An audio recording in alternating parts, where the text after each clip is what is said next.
आखिर क्यों उत्तर प्रदेश में दलितों पर अत्याचार कम होने का नाम नहीं ले रहा है? क्या वाकई में सरकार दलितों को भूल चुकी है या सरकार को उन पे होने वाला अत्याचार दिख नहीं रहा है? कहीं सरकार पे लगने वाले आरोप सही तो नहीं है कि वह सिर्फ एक जाति विशेष के लिए ही काम कर रही है और उन्हीं लोगों को बढ़ावा दे रही है जो समाज में यह स्थापित करना चाहता है कि वह उन उच्च वर्ग के लोगों के लिए कोई नियम कानून नहीं है, वह कुछ भी करने के लिए पूरी तरीके से स्वतंत्र हैं। आखिर दलितों को क्यों किसी प्रकार का अधिकार नहीं मिल रहा है उत्तर प्रदेश में? आखिर क्यों उन पर इतना भारी मात्रा में अत्याचार किया जा रहा है?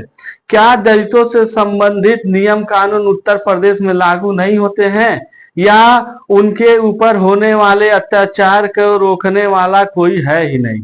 नमस्कार, मैं अभिषेक कुमार स्वागत करता हूं आप सभी का आपके अपने यूट्यूब चैनल मुद्दे की बात आपके साथ 24x7 में। प्रदीप नाम का लड़का जो सोशल मीडिया पे वीडियो बनाता है और समय समय पर उसको अपलोड करता है। डेली की भांति वो बागीचे में वीडियो बनाने गया रहता है और वीडियो बनाकर अपलोड भी कर देता है और जब वहां से लौटता है तो कुछ लोगों द्वारा उसका पीछा किया जाता है और एक जगह रोक करके यह सवाल किया जाता है जाति सूचक शब्दों का प्रयोग करते हुए कि कार्य चमरा ते का रोज रोज करे यहाँ आवेले।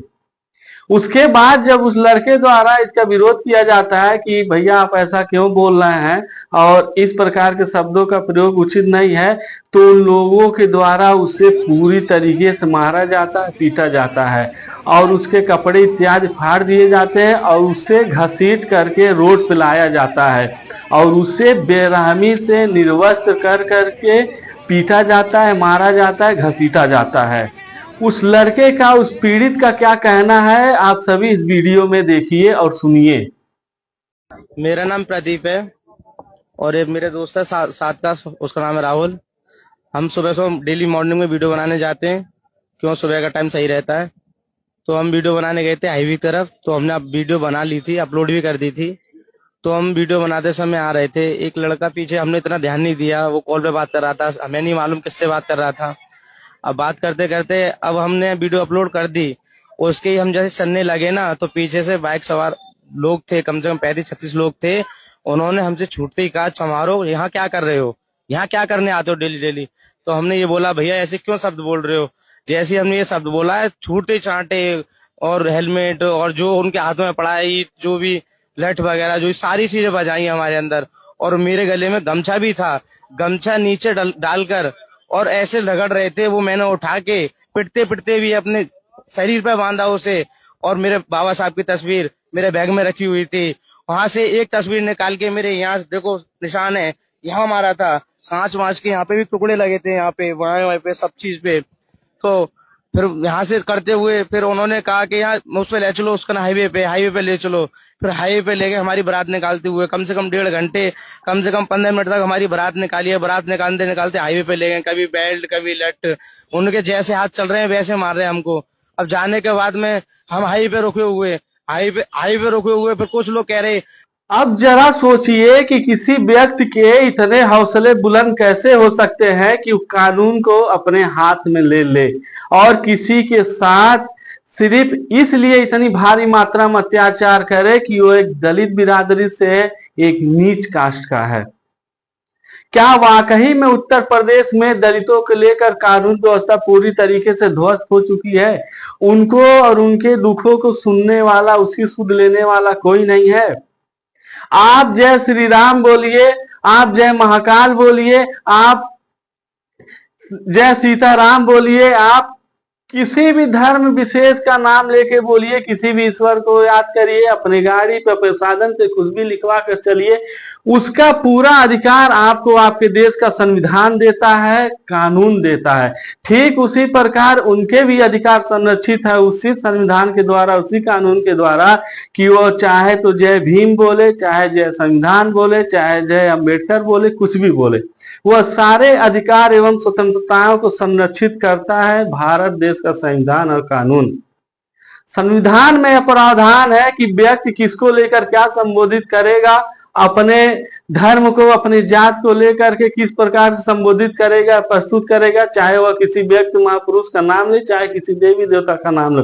तो किस प्रकार किसी व्यक्ति विशेष को यह अधिकार दे दिया जाता है कि वह उसके स्वतंत्रताओं में या उसके अधिकारों में हस्तक्षेप करे या उनके अधिकारों का उल्लंघन करे। किसी व्यक्ति को इस प्रकार से मारना, उसे बुरी तरीके से घसीटना और निर्वस्त्र करके पीटना, आप सोचिए कि उसकी मानसिकता को कितना भारी मात्रा में पीड़ा पहुंचाएगा और लोक समाज में उस व्यक्ति की क्या इज्जत रहेगी और उस समाज में उसका क्या अस्तित्व स्थापित होगा। चूंकि वह एक दलित समाज से बिलोंग करता है, उसके साथ आप कुछ भी कर दीजिए, उत्तर प्रदेश में आपको बोलने वाला, टोकने वाला कोई नहीं है। कानून को लेकर बड़े बड़े दावे करने वाली सरकार, संविधान को लेकर, भीमराव अंबेडकर को लेकर बड़े बड़े दावे करने वाली सरकार की पूरी तरीके से पोल पट्टी खुलती नजर आ रही है कि एक ऐसे सरकार और ऐसे व्यक्ति के राज में जहां 24 आवर बुलडोजर उन व्यक्तियों के लिए तैयार होता है जो कानून को अपने हाथ में लेते हैं या कानून का दुरुपयोग करते हैं। आखिर मौन क्यों है? क्यों नहीं ऐसे व्यक्ति विशेष के ऊपर कड़ी कार्रवाई की जा रही है? और ऐसे व्यक्तियों के पास इतने बुलंद हौसले कहां से आते हैं कि वो ऐसा कार्य करने से पहले कुछ नहीं सोचते हैं? क्या यह वाकई में सरकार द्वारा संरक्षित है या कहीं ना कहीं इनको यह विश्वास हो चुका है कि अगर हम इस प्रकार का कार्य करेंगे तो हमको कोई रोकने टोकने वाला नहीं है, किसी भी प्रकार की आपत्ति करने वाला कोई नहीं है। मामले में पुलिस का यहां तक कहना है कि इस पूरे मामले में जाति का विशेष का कोई लेना देना नहीं है। मामला एक नाबालिग लड़की से जोड़ा जा रहा है कि उस लड़के ने उस लड़की को लेकर कोई कमेंट किया, कोई टीका टिप्पणी किया, इसलिए भीड़ ने आक्रोशित होकर उस लड़के के ऊपर इस प्रकार का हमला किया या उसे मारा पीटा। परंतु आप वीडियो में देखेंगे कि किस प्रकार उस लड़के के कमर पे नीला गमछा बंधा हुआ है। उसके बाद वो लड़का अपने बयान में क्या कह रहा है और वहां के लोकल लोगों का, उस गांव के, उस समाज के लोगों का क्या कहना। क्या इतनी भारी मात्रा में वो लोग और वह पीड़ित स्वयं जो कह रहा है वो झूठ बोल रहा है या फिर इस मामले को पूरी तरीके से दबाने की कोशिश की जा रही है, क्योंकि यह एक दलित विशेष से जुड़ा हुआ मामला है।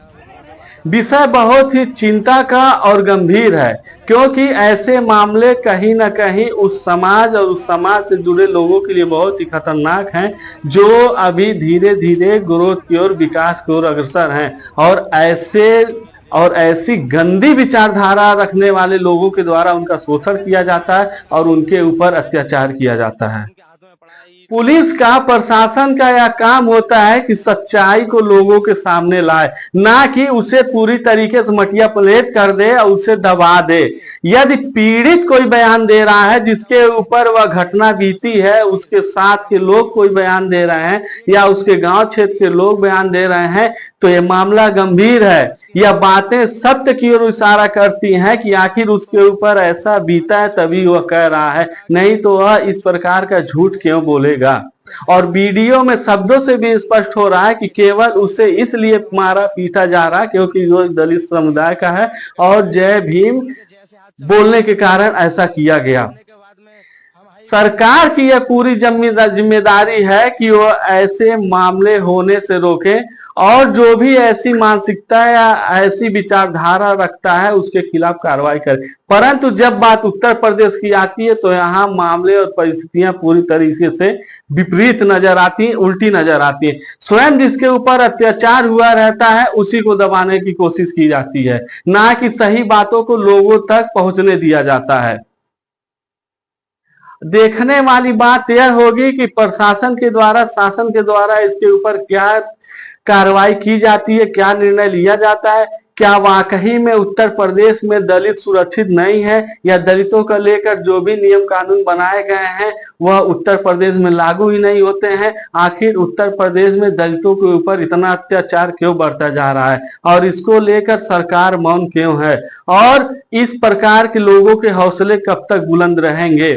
अगर परिस्थितियां यही रही और एक व्यक्ति विशेष के द्वारा ऐसा कृत्य किया जा रहा है, तो अगर कहीं जिस समाज के ऊपर ऐसा अत्याचार किया जा रहा है, अगर वो भी इन्हीं तरीकों को अपनाने लग गया और अपने सब्र का बांध तोड़ करके वो भी कहीं ऐसी ही हिंसा को अपनाने लगा, तो आप जरा कल्पना करिए कि उस समय परिस्थितियां क्या होंगी। यदि सभी लोग नियम कानून को हाथ में लेने लगे और एक उच्च वर्ग जो मजबूत वर्ग है कमजोर वर्ग को इसी प्रकार से शोषित करेगा, उसके पर अत्याचार करेगा, तो क्या होगा उनका भविष्य, क्या होगा भारत का भविष्य। बाकी सरकार को सुनिश्चित करना चाहिए, सरकार की यह पूरी जिम्मेदारी है, क्योंकि भारत में लोकतंत्र है, सारी जिम्मेदारी सरकार के ऊपर है और संविधान के द्वारा निर्मित कानूनों के ऊपर है कि वह किसी के ऊपर ऐसा अत्याचार ना होने दे। बाकी आप सभी की इस मामले पर क्या राय है, कमेंट के माध्यम से मुझ तक जरूर पहुंचाएं। वीडियो को लाइक एंड शेयर करें, चैनल को सब्सक्राइब करें। धन्यवाद।